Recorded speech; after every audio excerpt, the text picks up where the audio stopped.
What up, YouTube? It is your boy, All About The Sneakerz, back with another unboxing and review video for you guys. Now today, as you can tell from the thumbnail as well as the title of the video, that is correct, guys. We're unboxing the Air Jordan 5 Moonlight, better known as Oreo, aka Cookies and Cream.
Now guys, this sneaker has gotten several names over the years, or should I say this year. Now this is a re-release or a reiteration of a sneaker that did drop back in the day, known as the Air Jordan 5 Oreo. Now people were a bit confused about the name of this sneaker, being that Nike did dub it Moonlight, which is a new name for the sneaker that also has a new storyline. They also went on to mention Cookies and Cream as a legendary sort of name from back in the day. Go figure, guys. I've never picked this sneaker up in the past. I didn't really know much about it because I wasn't copying Air Jordans at the time that the Air Jordan 5 Oreo released. So for me, Moonlight is okay. I'm not really particular about what they want to call the shoe. As long as the shoe is fire and I like it, I'm gonna cop it. Who cares about a dub name, right? Well, for some people, Oreo means the world to them. So if it's not Oreo, they want to kind of downplay the shoe a bit. And that kind of seems to be what has happened today, guys. This shoe was slightly downplayed by the sneaker community for the days to come up to release day. Some people cop, some people did not. However, comment below and let me know if you were one of those people that did cop or did not cop, and for what reason. For me, I think it's a fire shoe. Glad to have it in the collection. Glad to be able to bring this unboxing and review to you guys. And I actually was able to secure multiple pairs of this shoe to help out the sneaker community because not everyone was able to hit on this shoe. However, guys, if you're new to the channel or if you're not, make sure you smash that like, subscribe, and share button, and make sure you hit that notification bell so you can stay up to date on future release videos. Now, with no further ado, let's go ahead and jump right into it. All right, guys, I do want to give a big shout out to Hibbett Sports for the W on this one. I was also able to hit on Finish Line, so big ups Finish Line, and also big ups to Bay for coming through for the dub on this one. Can't stress it enough. It always helps to have multiple people in your corner. However, as you can see here, we do have our typical Air Jordan box with a change up. As you can see, the top of the box is black and the bottom of the box does have that cookies and cream sort of look to it, or Oreo, should I say. On the top of the lid, we do get a white Jumpman smack dab in the center versus the typical red Jumpman that we do get on the box. On the bottom of the box, we do get our typical Nike and Jordan branding in white as well. And on one side of the box, we get more Jordan branding with our size sticker. And the size sticker reads Air Jordan 5 Retro. The colorway is black, cool gray, white. This is a men's US size 10, personal size for me in the Air Jordan, and the suggested retail value is $190 US. $190 US for a sneaker that has a bit of history behind it. I can dig that, not too bad. However, again, guys, these shoes are expensive no matter what.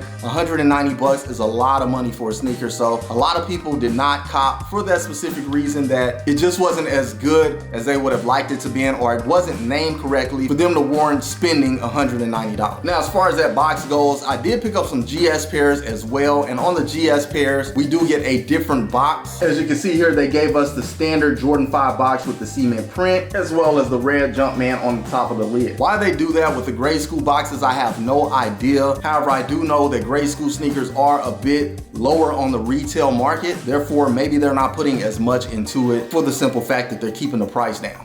However, back to our men's pair, let's see what we have under the lid. All right, flipping the lid up, as you can see, we do have our typical flip lid on the box, and we get white cardboard underneath. And right there on the inner side of the lid, we do get a lot number. And just taking a look inside of the box, we do also get that green quality control sticker. Glad to see that. We haven't been seeing that a lot on some of these Jordan releases, so it's good to see it again. Flipping the tissue paper up, we get our standard cement tissue paper. And let's go ahead and get the shoe out. And there we have it, guys, the Air Jordan 5 Moonlight, better known as Oreo, aka Cookies and Cream. A very, very clean sneaker in my opinion. Let's go ahead and do a quick 360 on it.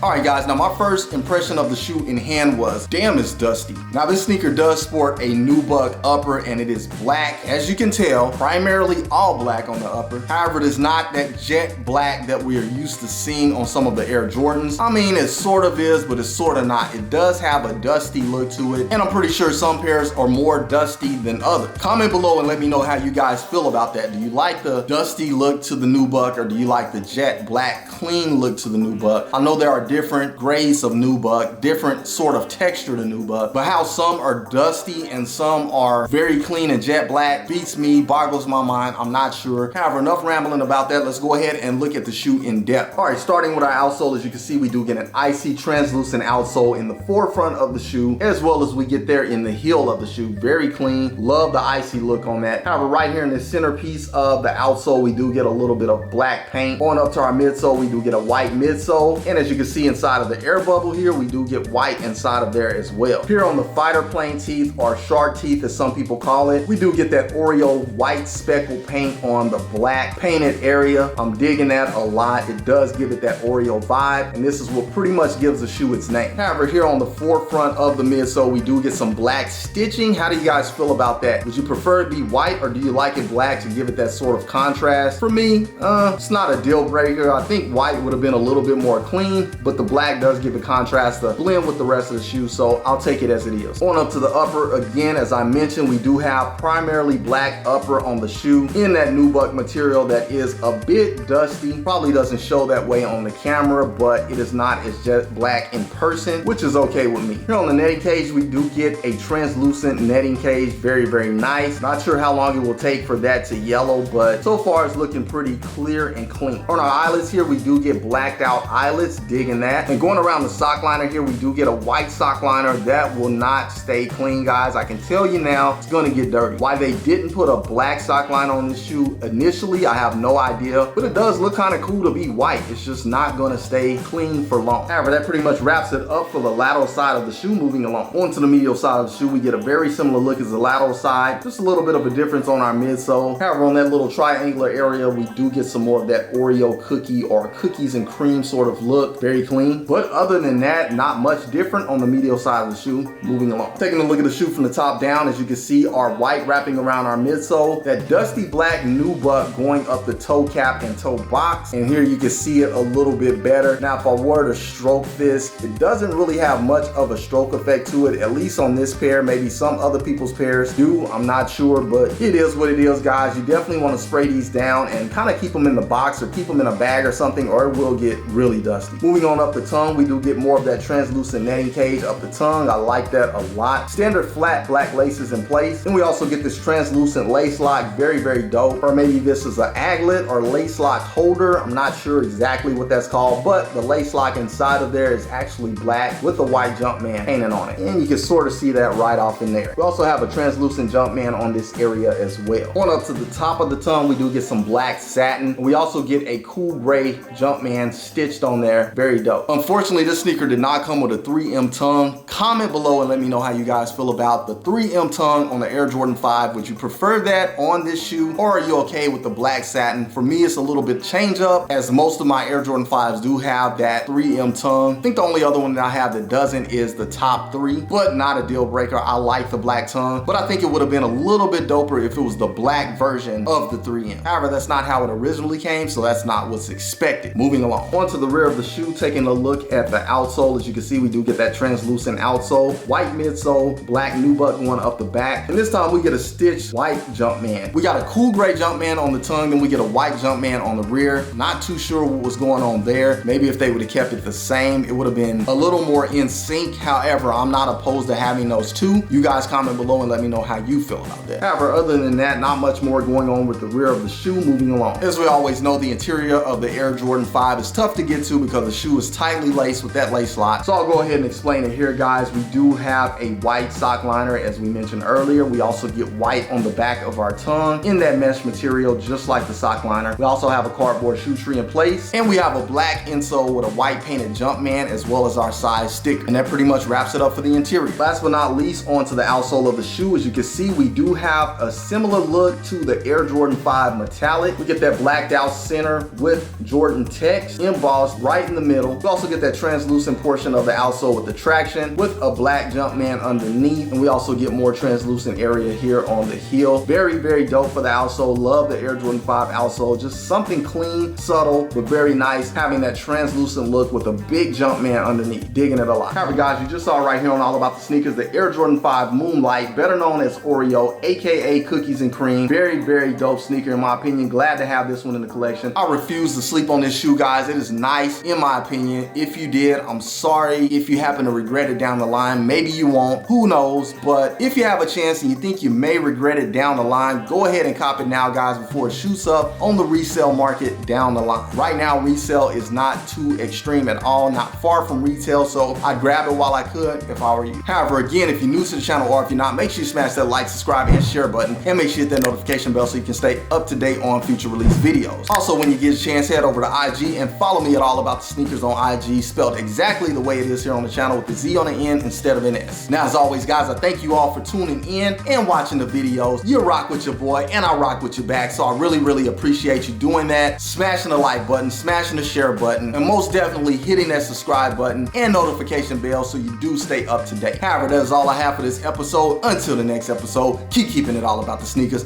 Once again, it is your boy, All About the Sneakers, signing off. Until the next episode, I will catch you guys later. Salute, I'm out.